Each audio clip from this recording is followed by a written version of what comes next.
All right, well, let's just go ahead and do this. I will call to order the September 25th, 2025 meeting of the Sacramento Metropolitan Air Quality Management District Board. Selena, will you please call the roll? Chair Aquino? Here. Director Desmond? Here. Director Dickinson? Director Guerra? Director Hume?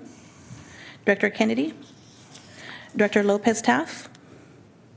Here. Director Maple? Here. Director Robles? Here. Director Rodriguez? Director Sander? Director Sandu? Here. Director Cerna? Here. Director Vang? We do not have quorum yet. Okay, we're missing one. We're One. getting close, so we're going to move along. If you'd all please rise and join me in the Pledge of Allegiance.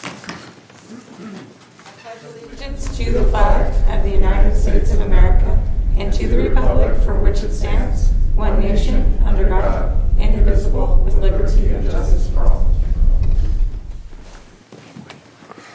All right, if you would please read the board announcements. Members of the public are encouraged to observe the meeting in real time at metro14live.saccounty.gov, participate in person via Zoom video or teleconference line, and by submitting written comments to boardclerk@airquality.org. Comments will be delivered to the Board of Directors.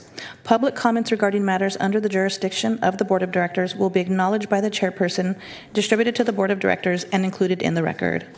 This meeting of the Sacramento Metropolitan Air Quality Management District is live and recorded with closed captioning. It is cablecast on Metro Cable Channel 14, the local government affairs channel on Comcast and DirecTV U-verse cable systems. Today's meeting will replay on Saturday, September 27th, 2025 at 1:30 p.m. on Metro Cable Channel 14. Thank you very much. Director Hume and Director Vang have arrived, so we do have quorum. That takes us to our consent calendar. I don't believe we have any members of the public who want to speak on this item. Do we have any questions from anybody on the consent calendar? If not, we'll entertain a motion. So moved. Second. We have a motion and a second. We do need to do a voice roll call because we do have two directors participating remotely. Chair Aquino? Aye. Director Desmond? Aye. Director Dickinson? Director Guerra? Director Hume? Aye. Director Kennedy? Director Lopez-Taff? Aye. Director Maple? Aye. Director Robles? Aye. Director Rodriguez? Director Sander? Director Sandu? Aye. Director Cerna? Aye. Director Vang? Yes. Consent passes. Thank you. And while we have a quorum, I'm going to go ahead and skip 6.1 and go to 6.2 because that's our only other action item on today's agenda. So if you'd call that item, please, Selena. Yep. Item 6.2, Sustainable Mobility in the Capital Region, and I have Paul Philly in chambers to give a presentation. Good morning, Paul. Morning, Chair Aquino. Oh, I'm supposed to do this, huh? Okay. I got it. Good morning. Okay, there it goes. Okay. I'm Paul Philly, Program Manager of Transportation and Climate Change here at the Sac Metro Air District, and I'm giving a brief presentation on sustainable mobility in the capital region. Next slide, please. And one of the reasons why I'm doing this is because mobile sources are the largest form of emissions and pollution in the Sacramento Valley, and Health and Safety Code says that this district is the local agency with the primary responsibility for clean fuels programs and for motor vehicle use reduction measures. And quite frankly, our staff is a very motivated, mission-driven team, and they've told me that they want to be the most innovative team in the state. And Moyer was invented here. A lot of great programs started here and then spreads across the state. So we want to continue that tradition. So first, next slide, please.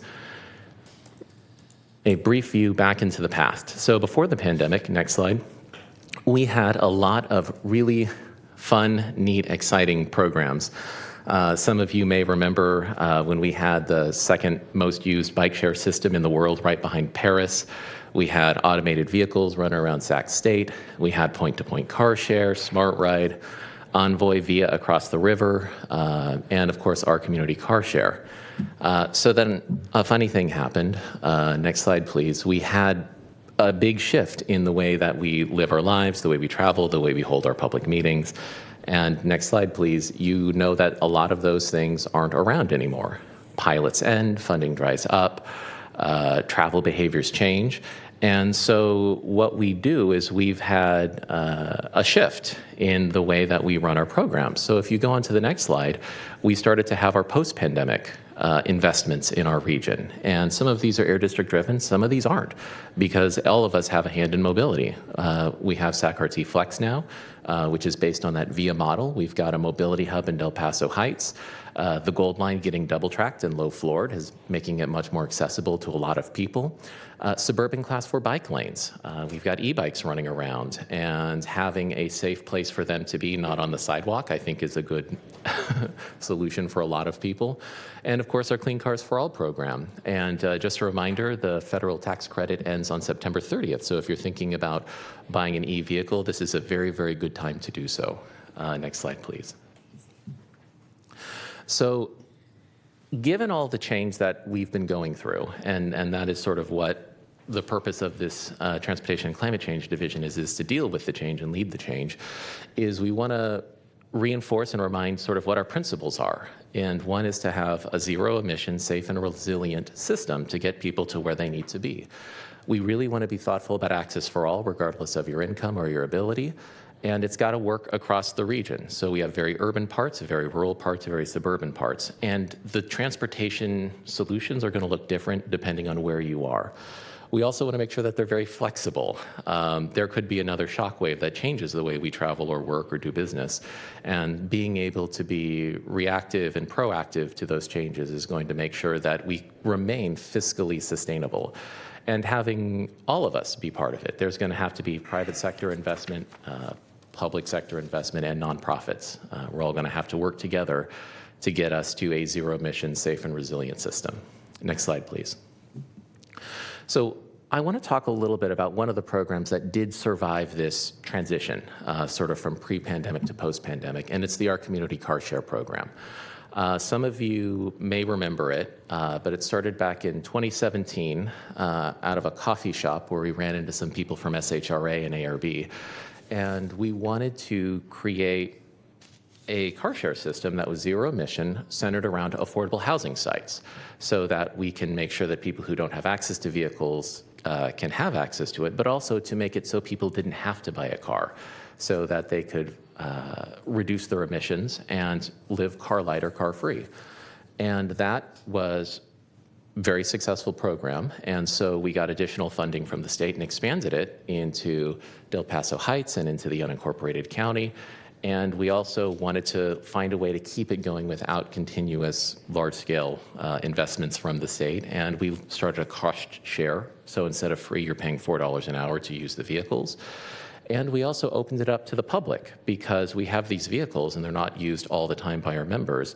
And people who are paying $8 an hour are going to help sustain and support those vehicles, and it creates a community asset. And as we grew and grew the program, it became more and more valuable to people in the community. Next slide, please. So this is what our e-vehicle miles traveled looks like since it started. And as you can see, in one quarter, we got all the way up to 60,000 zero-emission miles traveled in a single quarter. And then the pandemic occurred, and it actually came back a lot faster than transit. It was a mode that people were pretty comfortable with because you were by yourself, you were in a car. And then once we started doing cost share, you noticed that the numbers came way down. And that makes sense, because you're now expected to start paying for it, and that created a lot of capacity in our system. So we then started working with our partners to find ways to make sure that these are more fiscally sustainable, but also available to others. So we did a lot of changes to the program. Next slide, please. We went ahead and waived membership fees for low-income individuals. Having access for all was a big part of what we wanted to do, and so we wanted people to have access to the vehicles when they needed it, and then they just paid for what they use. We also gave people 8 hours free to start with, so that people were less apprehensive about trying it. And then once they did that, a lot of people found out the trips they needed the vehicles for and were able to keep it going.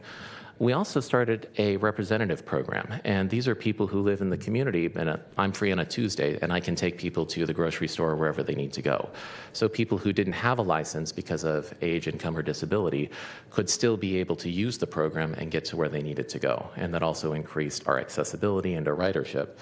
And then we also partnered with Breathe California, who's been part of the whole piece, but working on our eligibility screening, our training, our outreach, to make sure that people know about the program, can sign up for the program, and people who didn't necessarily qualify for subsidies knew that there was this asset in their neighborhood that can help them live a car-free or car-light lifestyle. Next slide, please. So right now, you can see that since we've made these changes, we've been getting a lot more response in the number of miles that we have, in the number of hours driven. Our year over year is up a lot, and this quarter we're anticipating getting up to about 45,000 EVMT at the end of the quarter, which is very close to our peak, and that's having people pay to use the system. So really trying to find a way to balance all of these pieces is I'm really grateful for our partners in getting us to where we are, and I'm looking forward to where we're going. Next slide, please. There's a lot of benefits to this program beyond air quality, and one thing that we like about it is a lot of people are using this for essential travel, but a lot of people aren't. And I like to say, you know, if I was to tell my abuela going to the dance hall twice a month wasn't an essential trip, she'd hit me with a spoon. These are programs that are letting people go to the grocery store and get to their jobs and get to the medical appointments, but also get to the beach. We do have some longer range vehicles so that people can take trips that they couldn't otherwise, and they are doing it in a zero emission vehicle, which is really exciting. We're also excited to have people who are not part of the subsidized system paying for the system so that we can have these in a lot more other places where the market couldn't normally do it. And it allows people to forego the expense of a car. And finally, it gives people a taste and real experience with a zero-emission vehicle. So we do see that when we have an OCCS vehicle, we get more clean cars for all participants. Because, well, I've now tried, you know, an electric Kia Soul. I know what the range is. I know it can meet my needs.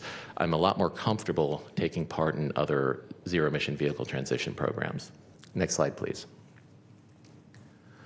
So here is what it looks like for opening up our system to not behind locked gates, but out in the open. And as you can see, Sacramento Valley Station has a lot of use from our members and a lot of use from our non-members. And that's to be expected because you've got a lot of people arriving on a train or other places. And we checked in with our members who lived by there. In general, they book pretty well in advance. I know I'm going to the doctor, or I know I'm going to the dance hall, I know I'm going to these places. Whereas the people who are outside the system are more, I came off the train, oh, there's a car, I'll just grab it. And so we're not really impacting people's access to the vehicles, but we're also generating a lot of revenue, as you can see. Our public revenue is twice as much as our subsidized members using it. And so that's helping us extend the length of the program.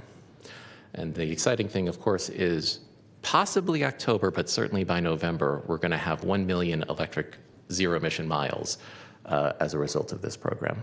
Next slide, please. So next steps for this program is we're currently working with the City of Sacramento. They received a EV Blueprint grant, which is expiring, I believe, at the end of this year. And so we're working to make sure that infrastructure is installed for Zip cars and our car share vehicles, and that we can continue to expand into those locations. We're always looking to adjust the program to maximize air quality benefits. So we're trying to open up more of these sites to be from behind the gate to being public sites so that it can be more useful to the community. And we're looking to leverage other clean mobility programs. OCCS is not going to be a solution to all your travel needs. You still need to have good bus access. You still need to have bike access. But it helps on those trips where those projects just aren't fulfilling those needs. And finally, this is where you come in. I need to extend some of our service contracts so that we can continue the program for as long as we have funding, which is through July of 27. Next slide, please. So this is the staff recommendation. It's to give the executive director authority to extend the contract and raise the amount. This is currently covered by a state grant, and I am open for any questions or comments that you may have. Thank you, Paul. So it's the program that maintains the insurance, and the individual driver isn't required to have any insurance. Is that correct? The program takes care of insurance, fuel, electricity, everything. All you have to do is come with your license and application, and then everything else is handled. Interesting. Okay. Any questions for Paul? We do have one request for public comment, but I will start with questions from the board. Director Hume. Thank you, Chair. Good morning, Paul. Good morning. This is a little bit in the weeds, but I'm just curious. This is grant-funded program through CARB. And is CARB fully state-funded, or does it receive federal funds? So the program is currently using multiple sources. Okay. Part of it is state funding, which is from CARB. Part of it is from SACOG, which is federal funds, and part of it is through the EV Blueprint, which I think is CEC funds, Energy Commission funds. Okay. So it's interesting you brought up SACOG, because that's really where I want to go with my line of questioning, is we are considering sort of the next phase of federal funding round. And obviously there are several criteria upon which we will be judged: safety, lane miles. One of them is emissions. And the irony is that gas tax revenue is used as a gauge towards emissions, but not in the way we would think in this room on this body. It's actually held against us. So particularly in Sacramento County, if we have less gas tax revenue, that will be seen as a negative.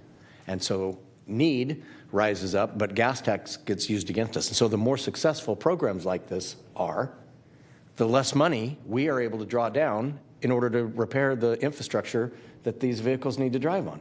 It's this like vicious self-fulfilling cycle, spiral towards the bottom. So I have nothing necessarily to ask of you regarding that, other than we're going to have to bridge this gap of how EVs pay into the system, or how we start judging our transportation dollars relative to our needs in a way other than just using emissions as the benchmark. Thank you, Chair. Director Maple. All right. Thank you, Madam Chair. I just really want to appreciate the presentation. It's great to see all of this. We know all these independent pieces have been happening. We've talked about them on this body, but to see it all in one place and the impact that it's having is great. I'll talk about this a little bit later in my AB 1234 report, but recently did a trip through the Air District to the Netherlands about smart mobility. And a lot of these things are things that I talked about in a presentation I gave there. And I think that there was a lot of interest internationally about the work that we're doing here. So I just really want to uplift that, how important this is, and especially coming in with different options. Not everywhere is Amsterdam, where you've got public transit, every 7 minutes everywhere you want to go. And we have to create solutions here that work for us in our region, in our communities. And so I think this is a really creative way of doing that. So just wanted to thank you for your work. Thank you, Director. Thank you. Selena, let's go to public comment. Yes, Chair. We have Cameron Belton in chambers to give a public comment.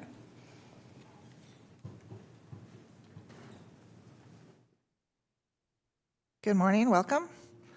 Good morning. Thank you for having me. My name is Cameron Belton. I've had the privilege of managing the Green Tech Mobility Hub in Del Paso Heights for the last 3 years. So I've been able to see the growth from construction all the way till now, where we have members of the community constantly utilizing the services, especially the zip cars with OCCS. But we've also been able to use the Mobility Hub to also serve as like a teaching and training center as well. As you guys may know, we do have a few electric vehicles, as well as different types of EV chargers, which we use to talk to the community about just what this transition is going to look like.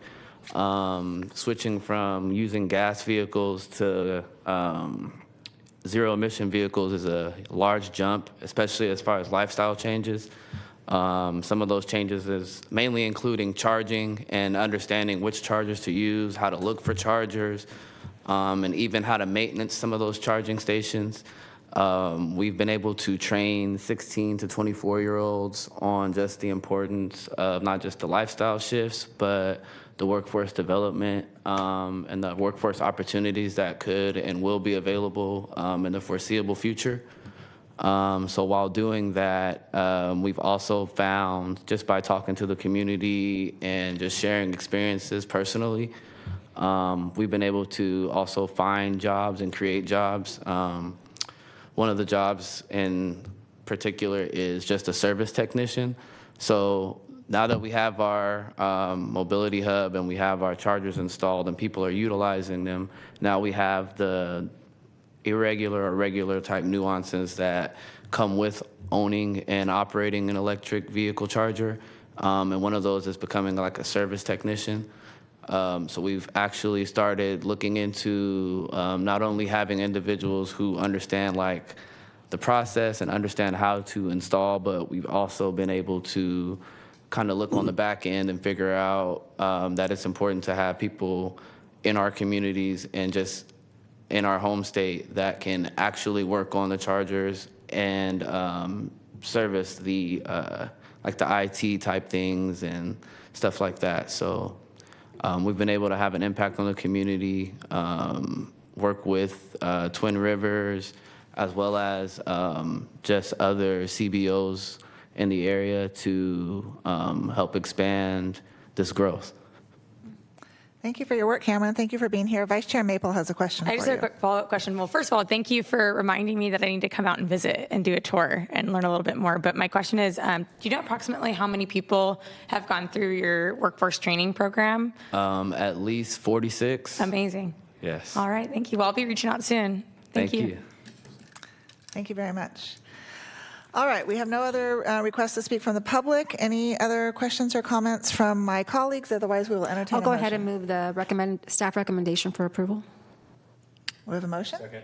We have a motion and a second. Please call the roll. Chair Aquino, Aye. Director Desmond, Aye. Director Dickinson, Director Guerra, Director Hume, Aye. Director Kennedy, and Director Lopez Taff, Aye. Director Maple, Aye. Director Robles, Aye. Director Rodriguez, Aye. Director Sander, Aye. Director Sandu, Aye. Director Cerna, Aye. Director Vang. Yes. This item passes. Thank you very much. We will go back to item 6.1. So item 6.1, lead and general aviation fuels, and we have Amy Robertson Chambers to give a presentation. Good morning, Amy. Good morning. Wait just a second for the presentation to come up, but good morning, Chair Aquino, members of the board. I'm Amy Roberts. I'm the Division Director for our Engineering and Compliance Division here at the district. Happy today to present information on lead and general aviation fuels. Next slide, please. You're all aware aviation is a really important economic sector internationally, nationally, and locally. I think it's estimated that it's a $4 trillion economic driver worldwide, and it's a driver for jobs.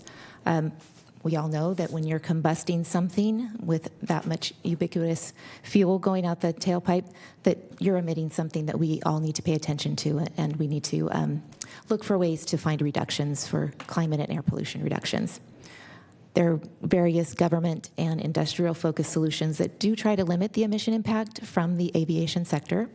These include looking at alternatives to aviation fuels, like sustainable aviation fuels known as SAF, also looking for the use of hydrogen in aviation. There's also efforts to electrify aircraft. We've talked in these chambers many times in the past about that, those possibilities. While electric and hydrogen, those are definitely in the nascent stages of development, they're still worthwhile goals for us to look into and look for those zero emission benefits that can be that we can all benefit from. Outside of those efforts, there are also efforts to replace leaded with unleaded fuel options for small aircraft, and that's the focus of today's presentation for you. Next slide, please. Aircraft and aviation fuels are regulated at the national level, and as a local air quality district, we do not have jurisdiction to set emission standards for mobile sources like aircraft engines or fuels. So why is this item before you today? Well, first of all, at our core, we are a public health agency, and we like to say that as often as possible. Our programs are always rooted in how we can improve air quality for our residents here locally. If there are ways that we can support clean air and the clean energy transition, like transitions in cleaner technologies and fuels, well, just count us in. Really importantly, our communities also care about exposure to different air pollutants such as lead and what can be done to reduce the impacts. Next slide, please. To that point, one of the most important ways that our district has been involved in and been able to really hear and understand what our communities care about and are concerned about is through our interactions in the AB 617 Community Air Protection Program. A quick reminder, legislation was passed in 2017 at the state level. It mandated the state select communities with high health burdens to air pollution and to come up with plans for either monitoring or emission reduction programs. In our county, South Sacramento, Florin Community was selected as one of the first 10, and we have gone through a monitoring plan successfully and are in the midst of developing an emission reduction plan. Throughout our work with the community since 2018, they've shared their concerns related to mobile and stationary emissions.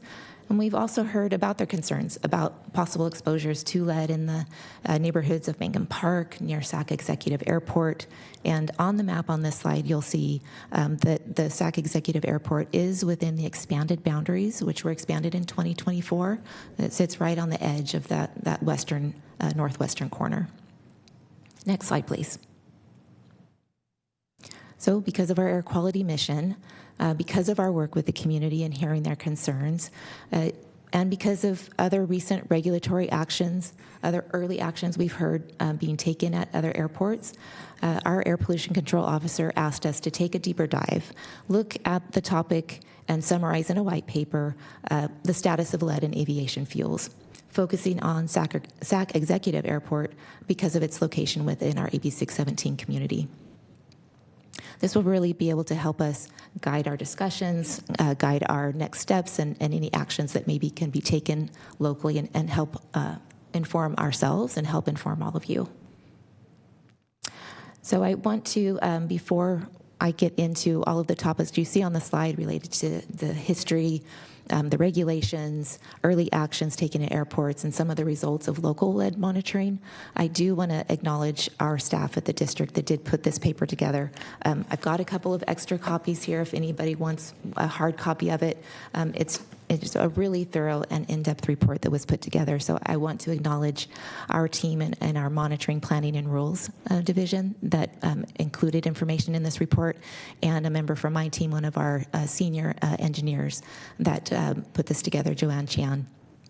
So again, I encourage you, haven't had a chance to just go through it at some point after this presentation. Next slide, please. All right, so there's obviously a lot of interest in lead. It's a highly toxic metal, and exposure can lead to some very significant health impacts to many of our systems and organs if we're exposed.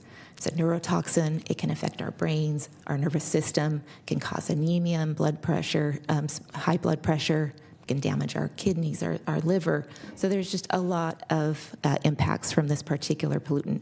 And exposure can be particularly dangerous, as it goes with many air pollutants in children, especially.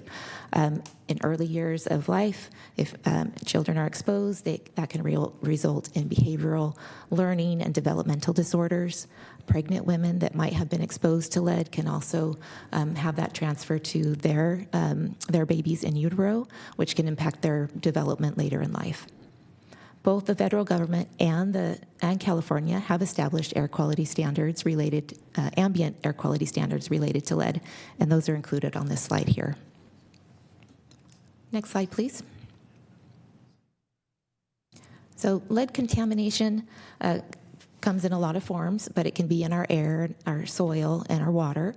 It can mean exposure when we inhale those lead particles, whether we absorb it into our skin or if we happen to ingest it in the items that we eat or drink. Some of the main sources of lead in the environment come from leaded fuel from small aircraft. It's one of the largest remaining sources. Also from other industrial sources where you might have battery recycling facilities, you might have metal smelting facilities. Lead can also be found in soil when airborne lead particles do settle into that soil.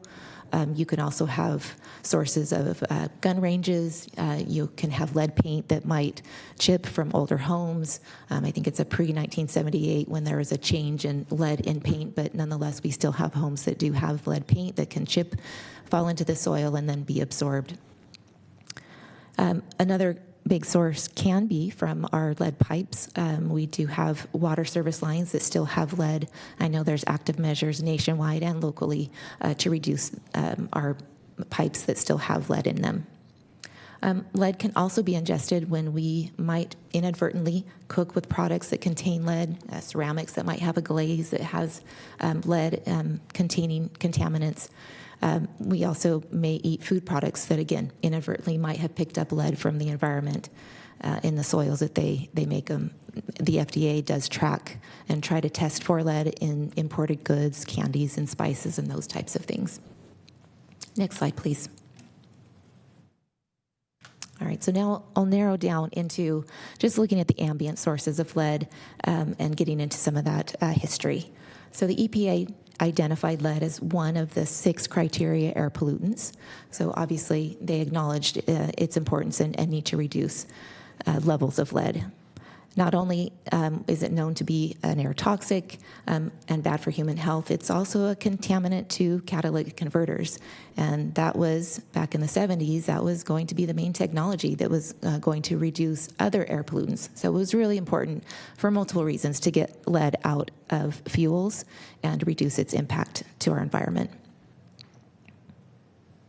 Leaded fuel for automobiles was the main source of lead contamination, and that was therefore targeted to be phased out.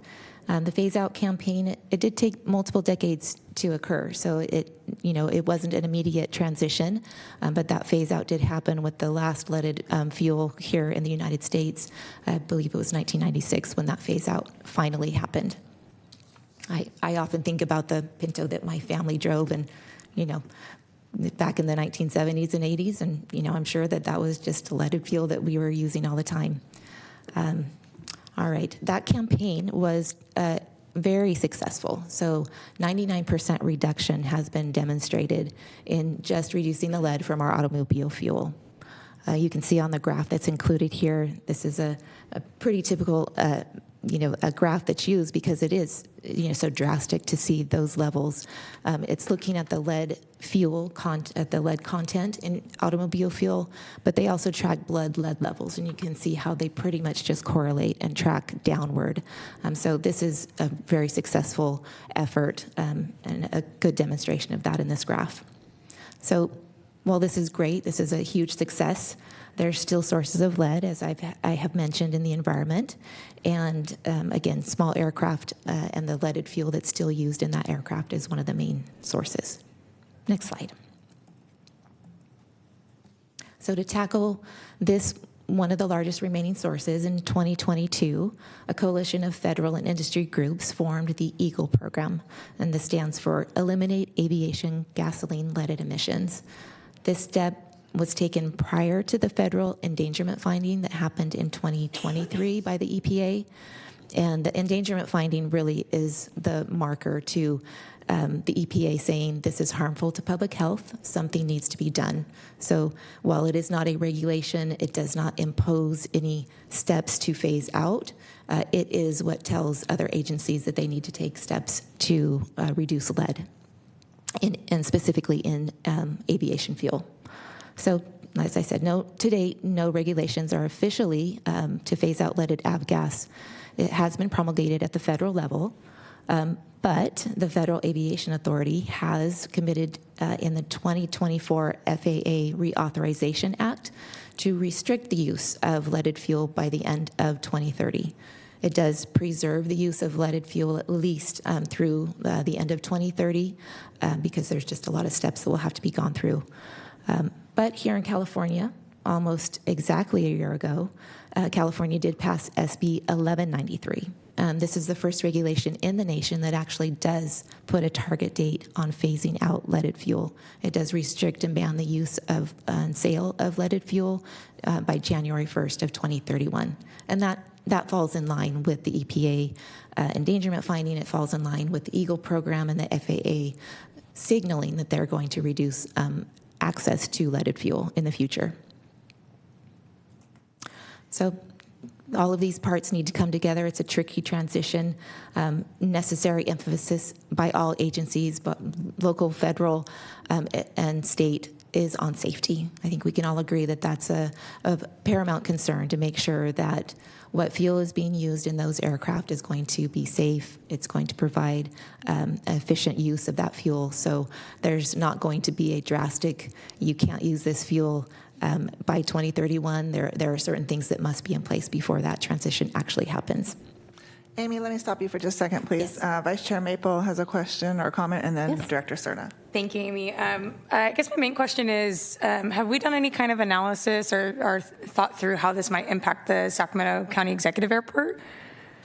Yes, and I will be getting into that Okay, a little I bit in have the preempted slides. you. No problem at all. But yes, we definitely have been speaking with Department of Airports staff, and we also were on site with them to take a tour, really to understand the impacts of these regulations, what can and can't be done, because obviously we're not running an airport, we're running an air district, so we really needed to understand that.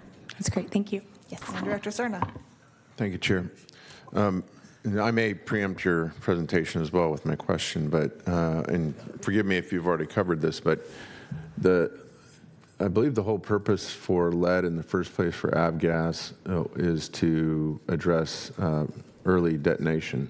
That is correct. So what, and again, maybe it's in subsequent slides here, but what are we doing not only to focus on implementation of both federal and state statutes to phase out lead in avgas, but also to promote alternatives? And I don't even know technically what those alternatives might be in terms of the aging fleet of GA aircraft. I mean, today, most small GA aircraft, non-turbo jet aircraft, are Cessna 172s and Piper Cubs that, date back to the 60s when they were first manufactured.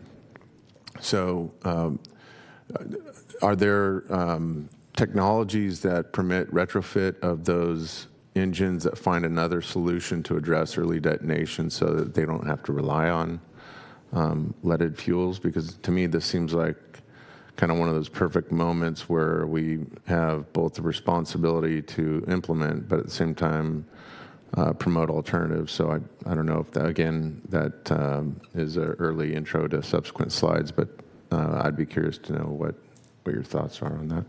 Thank you, Director Cerna. I will be touching on that a little bit later on in the slide as far as what other airports around the nation have been doing. So what can be done to incentivize the use of unleaded fuel. To your question about is that a possibility, basically, lead is in that fuel for a very good reason. It is a safety and efficiency measure to add leaded fuel. It's been in that fuel for over 100 years. So it has to be a transition that's done. There has to be testing. There has to be a safety certificate that each aircraft type goes through. So the FAA does regulate that and make sure that any aircraft running on an alternative fuel, such as unleaded fuel, goes through that process. So there are steps at the national level and local level where they're going to make sure that those planes are flying safely. Okay, does that include preemption of state law if we get to January 1, 2031 and there is no viable alternatives? Because for me, it feels like this is not, it doesn't feel the same way as the lead up to acceptance and dependence on EV private vehicles as an alternative to ICE propelled vehicles, where we've had plenty of lead time to see the market shift. And this is, January 1, 2031 is going to be here before we know it. It just doesn't feel like I'm hearing a lot about what the alternatives are that give the marketplace for GA small aircraft engine retrofit.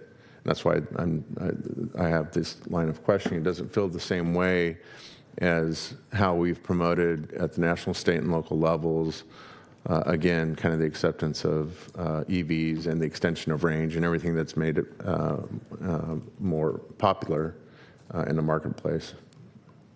I'll maybe address the latter part of your comments, that the ubiquitous of automobile versus general aviation aircraft obviously is vastly different, and the focus of reducing mobile emissions, that was obviously intentional to focus on the larger source of emissions.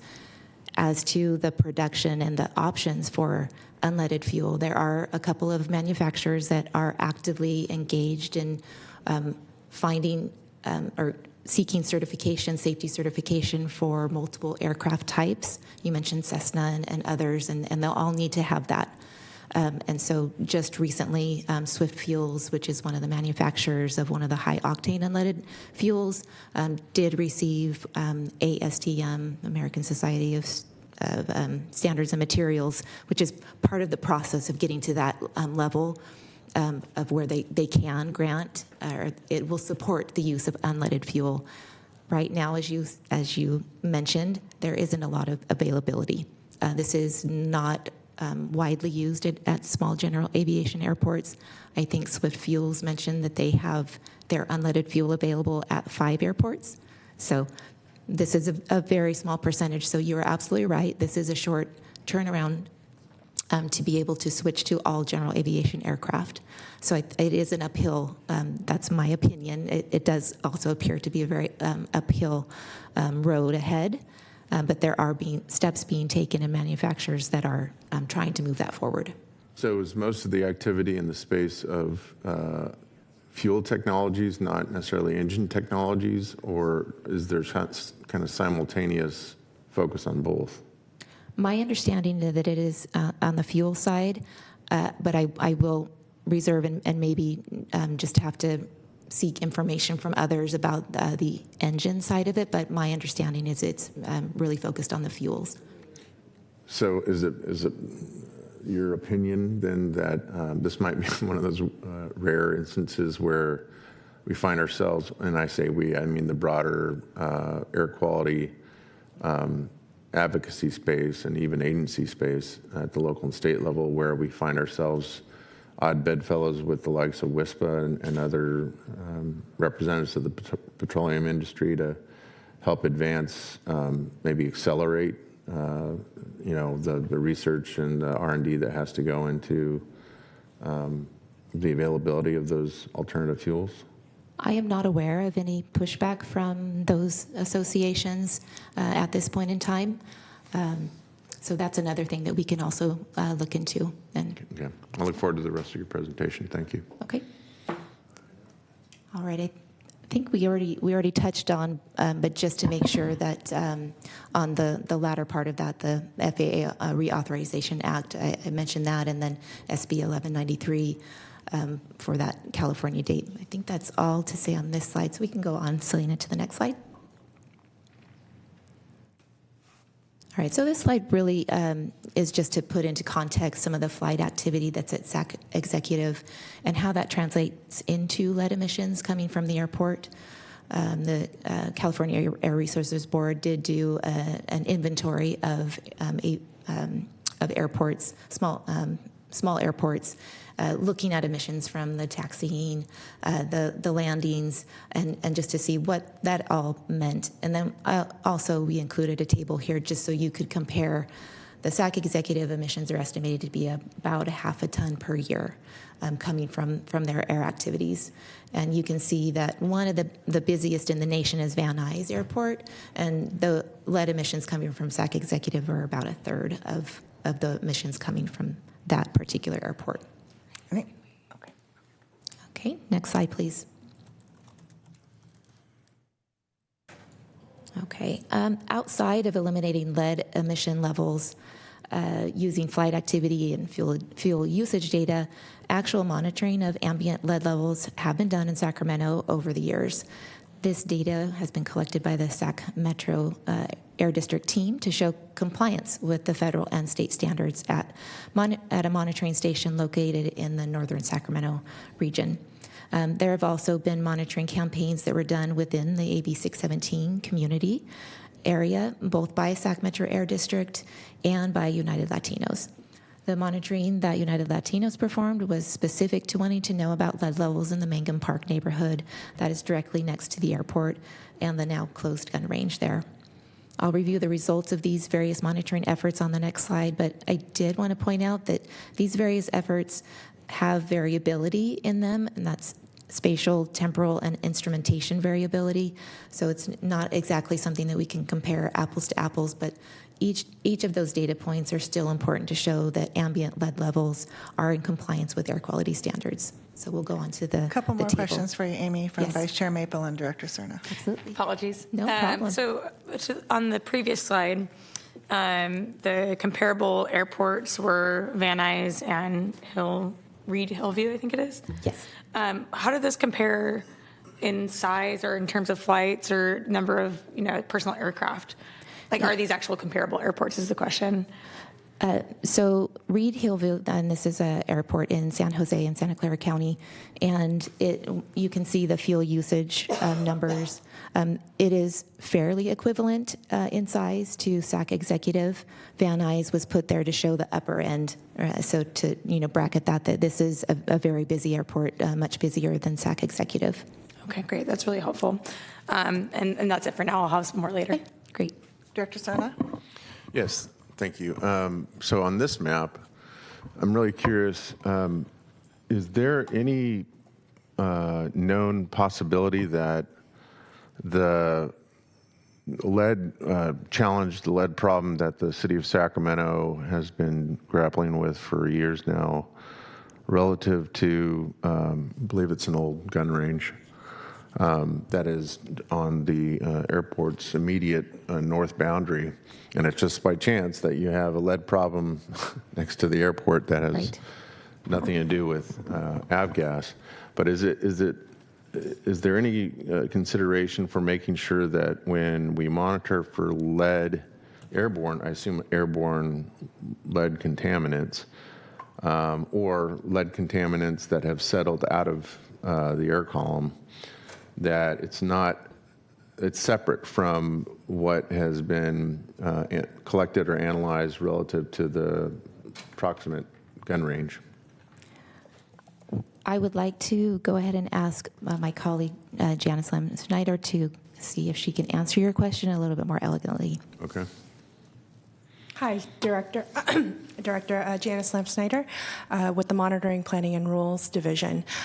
That's a really good question. I mean, in general, when we do air monitoring, we're monitoring for everything that is in ambient air.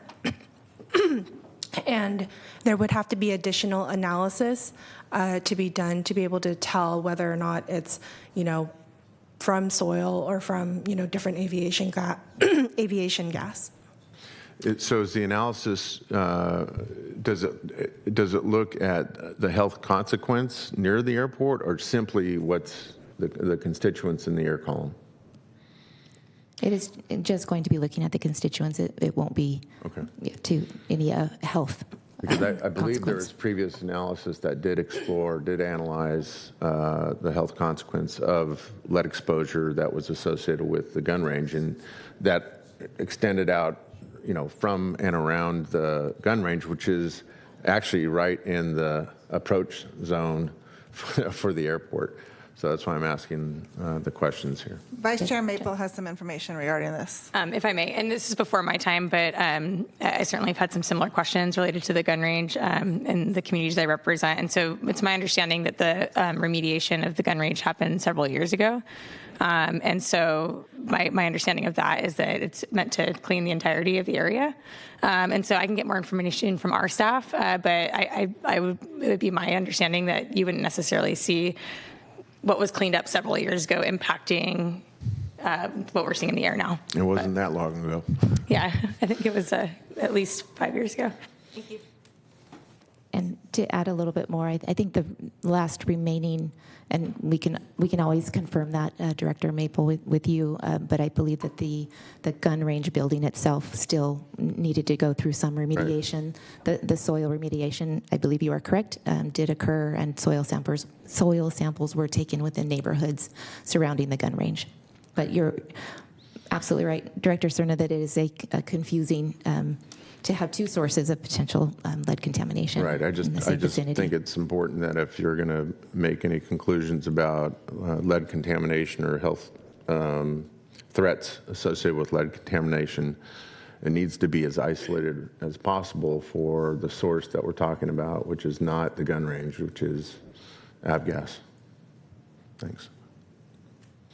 Before we move on, I have Director Mary Jane Lopez on the line with her hand raised. Go ahead, Director Lopez Taff. Yes, thank you so much. I just had a few questions. Backing up just a little bit on slide 62, which is entitled History of Lead and Aviation Fuel. Have there been any studies since the 1980 endpoint that you have on this chart studying both the both sides of this chart, so the blood lead levels and the lead used in gasoline? Have any of those studies continued past this time frame presented? Thank you for the question, Director. It is a good question that I will have to get back to you on to see what the status of any further testing. I would imagine that there have been many other tests performed, but I just don't have that data in front of me. Yeah, I think similar in the vein of what Director Cerna was mentioning, data is helpful, but not helpful if it's incomplete, and we don't have health impact also noted here, because I believe when we look to restrict a particular industry or industries of their business operations, we absolutely need to justify that with health impacts and the data to support that. So looking at now slide 64, so this is highlighting the Sac Executive Airport and the lead emissions. So that's actual emissions, but not ambient testing. Am I correct in assuming that? Because now the measure is different, tons per year versus micrograms per cubic meter. Yes, you are correct, Director, that this is the way this was calculated was looking at the fuel usage, and then there is a known number of grams in each gallon of leaded fuel, and so that's just a multiplication, and that's how you arrive at the tons per year estimate. And But it is different like, from monitoring. Yes, and so that's why I'm when we look at these graphs, I just want to overtly point out that we're looking at different purposes for the graphs and different emissions for the graphs, because I'm looking at the slides distributed in the agenda, and I believe your next slide will talk about ambient monitoring efforts, and I do have a comment for that when you get there. Thank you. Yes. And if I may just make one other comment, that the endangerment finding that was reached in 2023 by the EPA would have been looking at the impact. The endangerment finding was specific to small avgas for small aircraft, and the way that they would have made that endangerment finding was to review data associated with the potential health impacts from that sector. And I'll go on to the next slide, Selena. Okay, so this slide is a summary slide of a lot of monitoring efforts that have been performed. The top two rows of this data are from Del Paso Manor Monitoring Station, and you can see that there was a wide number of years that samples were collected to demonstrate compliance with the lead standard at the federal level, which is the 0.15 micrograms per cubic meter. Every single row here does show that these numbers are showing ambient levels well below. You can see magnitude, orders of magnitude lower than the standard. The middle row, the Community Air Protection Program monitoring that was performed under our Community Air Monitoring plan, showed that as well. All those samples collected from that time period were in the 0.004 or less range. United Latinos also did a monitoring study, as I mentioned earlier, and that was closer Mangum Park area. And their studies as well reached that, or showed that lead levels were well below the standards. Next slide, please. Director Lopez-Taft, did you have a question on this slide? Not particularly a question, but, if we're going to look at consistency, I would consider our own standards for monitoring the more reliable pieces and considering the length of date. I think for good scientific measure, you want to have time and location, time and distance for this particular type of monitoring. So if we are to consider, the viability of the data, I think our own data looks quite promising here. Thank you. Mm-hmm. Thank you for your comments, Director.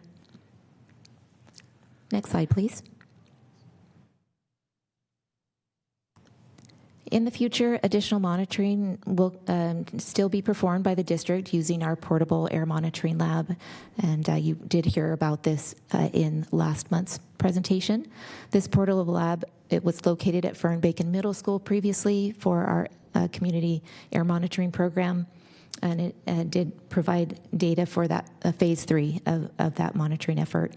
While that's wrapped up, our AB 617 steering committee and our public members did have a good discussion about where best to relocate that lab, and they were interested in monitoring for traffic in and around neighborhoods and the airport emissions, and that's why this site was chosen to have the portable lab.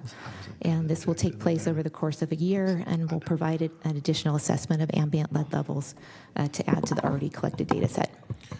Director Cerna. Thank you. So I'm sorry. Who and how is this location determined?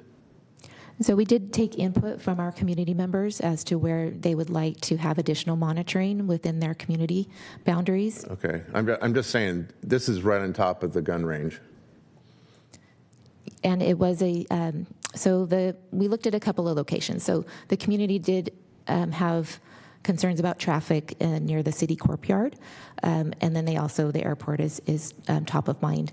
And so in working with the city on locations, this ended up being the location that would provide the electric power and provide everything that was needed to set that lab up. So scientifically, there's no conflict that this is right on top of a either previously contaminated or even slightly still contaminated lead health risk area? No, this site was selected and that area was known, and the selection was still made. And I will ask our director. I mean, of all the area, you got miles of perimeter, and I could understand if you want to put the monitoring somewhere in the approach departure area because of what was in your previous slide about the air contamination being most pronounced during takeoff, landing, and taxiing for either runway. I think, Bree, do we only just have the one active, or is there two active? There's two active. There's 3 runways. Okay. Okay, very good. Thank you. So I can understand if the monitoring was done somewhere along kind of the extension of the depart and takeoff areas, but to pick out of all that perimeter, the one area where there's been a known historical lead contamination problem doesn't seem, it seems counterintuitive to me to then be able to depend on the data and be able to say with a straight face, it has nothing to do with other lead contamination sources. That's just me. I'll ask our director, Janice Lamb-Snyder, again, if she would like to make any additional comments about the site selection. Yes. So there were actually 5 locations that the steering committee had suggested to us to investigate, and one of them, as we state here, is the city courtyard. When we approached the city courtyard, they had offered that they were not able to accommodate us at that location but nearby they were able to have our portable laboratory in that area. To your point, Director Cerna, about the potential conflict of having a source that is soil-borne, I think there are ways for us to delineate that information from either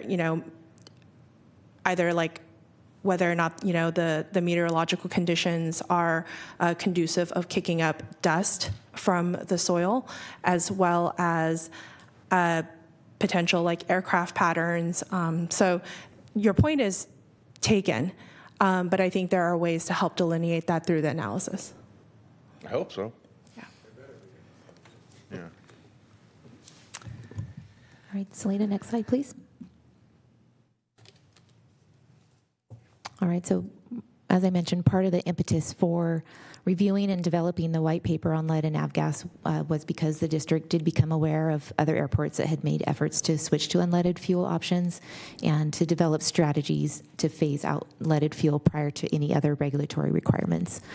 Part of that curiosity was whether any of these early actions could potentially be enacted here locally, and that's what we've been exploring with the airport. And you'll see a summary of several of these airports here on this slide, most in California, one in Colorado, that have been making various efforts to make unleaded avgas options available. Some of the actions taken, in particular the first one at Reed Hillview Airport and San Martin Airports in Santa Clara County, was an outright ban of leaded fuel at their general aviation facilities. This did create a conflict for pilots and aircraft operators that did put in a formal complaint to the FAA. And the FAA did come back to say that there are federal grant assurances that must be upheld and that they would not allow airports to completely ban leaded avgas before the high-octane unleaded avgas options are commercially available and safe to use. Other airports that you see there, Livermore, Santa Monica airports, they've looked for other ways to incentivize the use of unleaded fuel and to help aircraft operators and pilots acquire that STC, which is that's the safety certificate, basically the type certificate that an aircraft needs to receive in order to use an alternative fuel. So there are efforts to support either payment in that, seeking that type certification. There's also been an incentive to offset the cost of the use of unleaded fuel because it's not commercially, the supply is just not there. It's more expensive. It's about $1 or so more per gallon. And so it is supplying a fuel subsidy for pilots that are able to use it to be able to use that more widely. So those are just a couple of examples of the different incentives and different ways that cities and counties can help incentivize the use of unleaded fuel sooner than is required. Next slide, please. Okay, and lastly, challenges that we mentioned that we have been in conversation with the SAC airport team, and they are in chambers, so I do want to acknowledge Bree and Bailey that are here from the Department of Airports. Their team, again, a big thanks to them because they have met with us a couple of times, and one of them was an on-site tour of SAC executives so that we could see on the ground the fuel tanks, the runways, and just get a better understanding and answer our questions. Obviously, we've mentioned a couple of times, safety is the top priority from the FAA to all of us in this room. So aircraft, the challenges to implementing unleaded fuel immediately or even in that 5-year window, there will be definite challenges to making that fuel commercially available, to make sure that aircraft can safely use that. And also, I just mentioned the federal grant assurances that are required, and if those are in place, which they are at SAC Executive Airport, that precludes an airport from not offering leaded fuel until those expire. So as it stands now, SAC Executive will be offering their 100 low lead fuel option for all of their aircraft. Next slide, please. All right, so today has been my opportunity to present the information in the white paper that was presented. I glad we had such a robust conversations and questions at this point. So after today, what we would like to do is continue these discussions more broadly. We have our air protection program in our community that are obviously, as you know, very interested in the topic. So we'd like to engage them. We'd like to be able to support you in your efforts as you might be, Vice Chair Maple, in anything that you might be doing with your own constituents, just supporting with the information that we have found out, and also continuing to work with the airport as they do transition. Whatever that transition timeline does look like, there are steps that we'd like to be full partners with. There's also some permitting requirements that they have for any change once they do have unleaded fuel. So we'll stay on top of this topic, but welcoming any further questions that you might have. Thank you. We do have several requests. Director Desmond. Thank you, Madam Chair, and thank you, Amy, for the presentation, and the members who have been more directly involved in this. This is such an important topic. I do want to go back a little bit to Director Cerna's comments. I've been sitting here thinking about it a little more. What is the date of the placement of the portable air monitoring equipment at that location?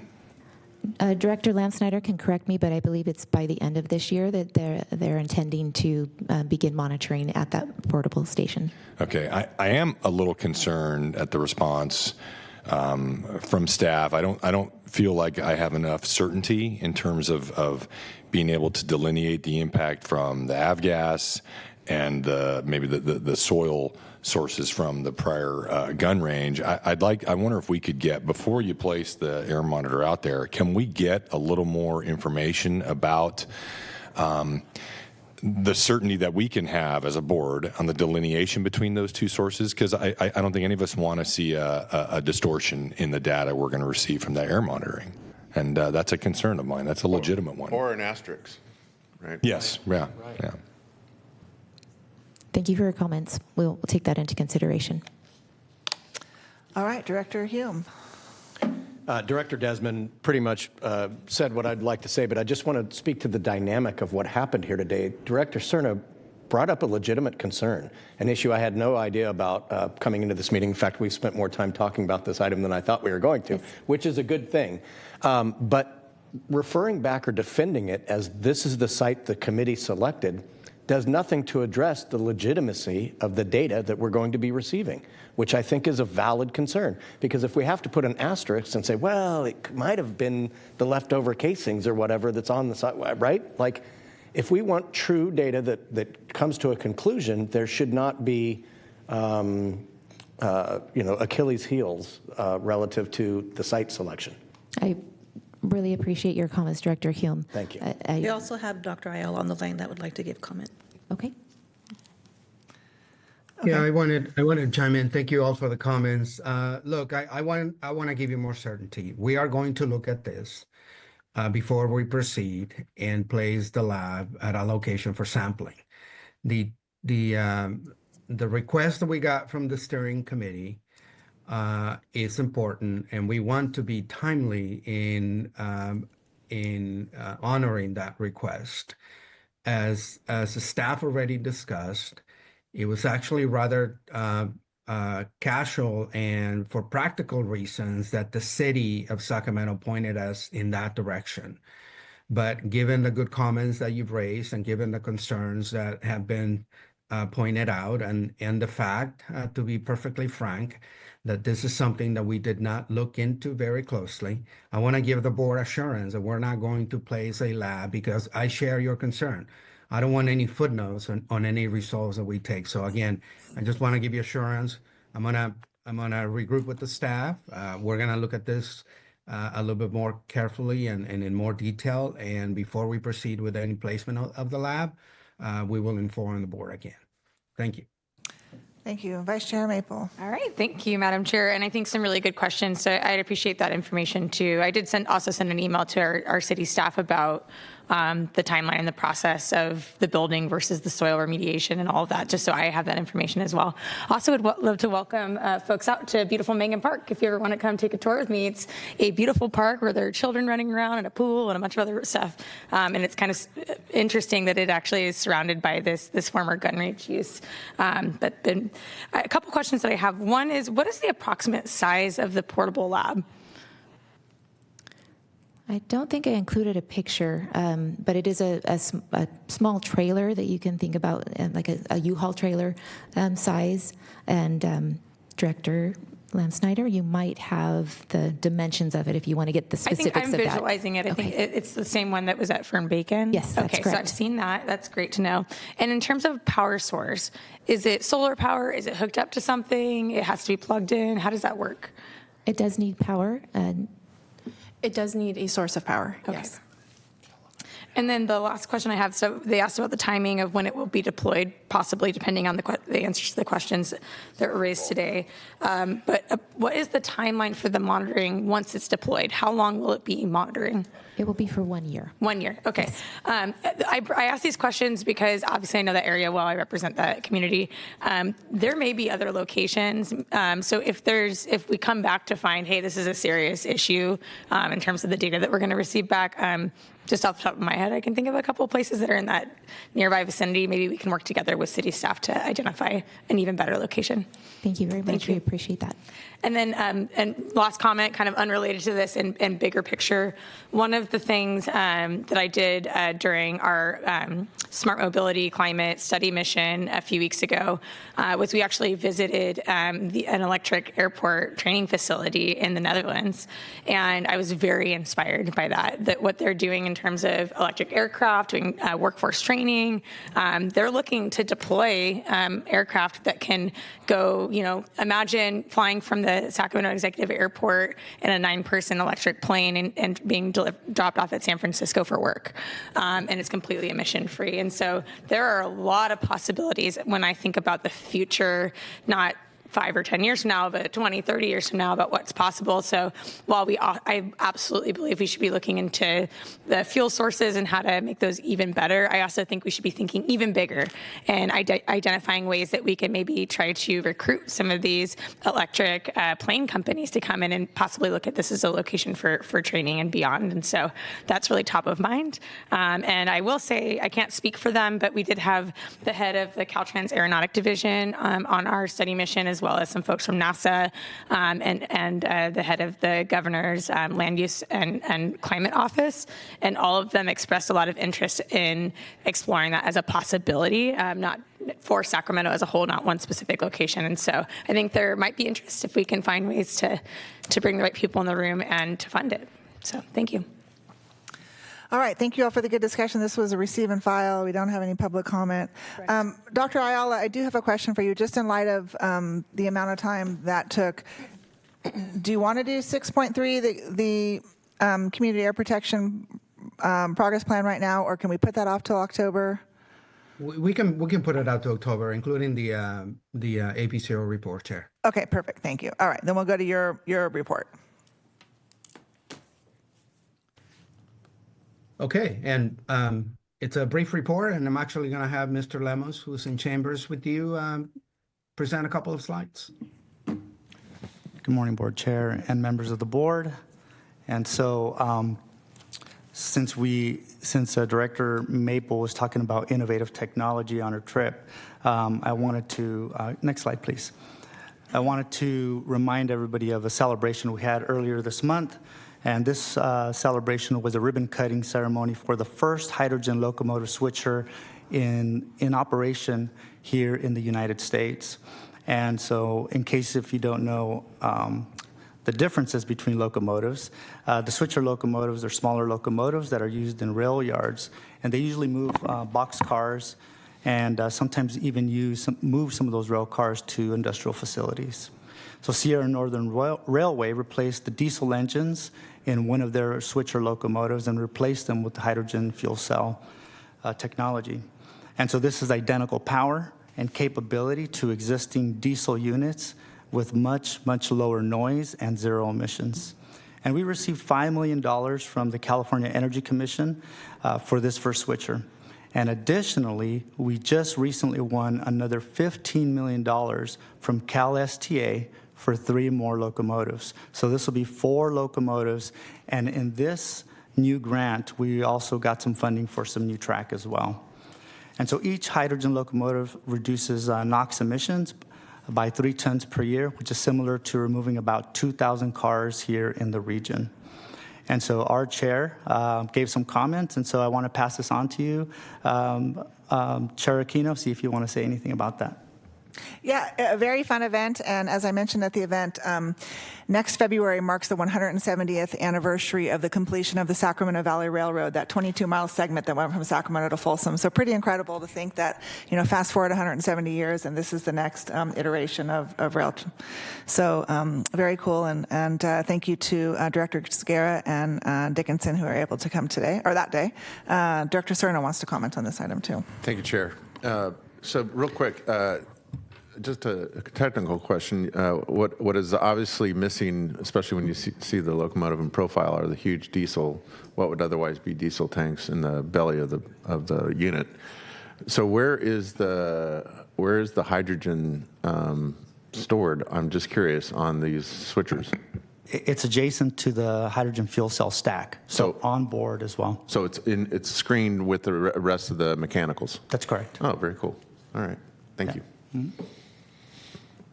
And thank you, Chair, for attending and speaking at the event. Next slide, please. And so now also many of you have been hearing on our SB 88 efforts, which is a LS legislation and bill that was co-sponsored by the Placer County APCD and also by us, the Sacramento District. And so this bill is currently sitting with the governor and has not been signed yet, but the governor has until October 12th to sign this bill.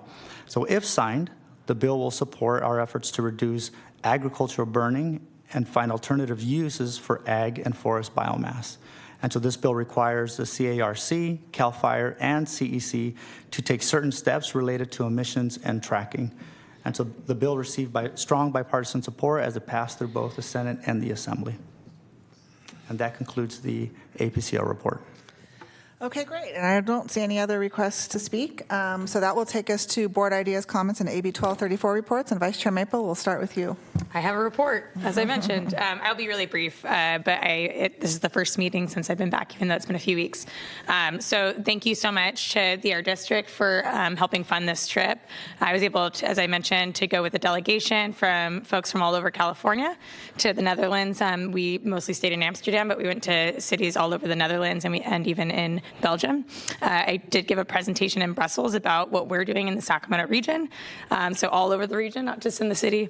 And they were very impressed about the work that we're doing on hydrogen, on electrification, mobility hubs and beyond, and even beyond Sacramento region, what we're doing in the Bay Area in terms of autonomous vehicles and buses. And I certainly learned a lot beyond electric flights and planes. They're also doing a ton on autonomous vehicles, especially for public transport. So, for example, imagine being able to get on a fully autonomous shuttle boat that can get you down the river to your destination instead of having to sit in traffic. All kinds of really, really brilliant ideas, some of which could be applicable here in our communities, and some of which obviously won't.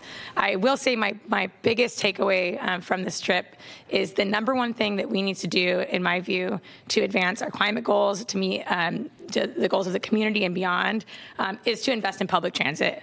It is very clear to me that is the top of their priority list. And as I mentioned, we're never going to be Amsterdam. That city is about 750 years old, and we're a little bit younger. But there are a lot of things that we can learn from some of these communities in the Netherlands. And I think investing in robust public transit, especially in urban cores, is going to get us so much closer to our goals. And so I'm going to continue to keep advocating for that. And I hope that we do so in the Air District as well. So that's my report. Thank you. Thank you. I don't see any other requests to speak here in chambers. Does anybody online have their hand raised, Elena? Okay. No, Chair. Then I would just remind my colleagues that we have a meeting in October, but then we take November and December off. So if we could all plan to be here in October, we get our business done and be done for the year. With that, we will adjourn at 10:21. Thank you very much.